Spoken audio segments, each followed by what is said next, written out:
Reshjet e dendura të shiut kanë shkaktuar përmbytje në bashkinë Vor, duke krijuar situatë të vështirë për banorët e zonës. Sipas denoncimeve të qytetarëve, uji ka mbuluar rrugën pranë hekurudhës, duke penguar qarkullimin dhe duke rrezikuar banesat përreth. Një qytetar shprehet se gjendja është alarmante dhe se deri më tani nuk është marrë asnjë masë konkrete nga institucionet përgjegjëse. Ai thekson mungesën e shërbimeve emergjente në terren, duke shtuar se nuk ka as zjarr fikse dhe as struktura të tjera shtetërore për të ndërhyrë në situatë.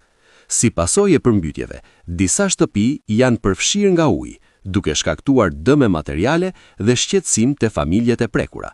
Banorët i bëjnë thirrje Bashkisë Vor dhe kryebashkiakut Blerim Shera për ndërhyrje të menjëhershme, me qëllim normalizimin e situatës dhe parandalimin e rreziqeve të mëtejshme.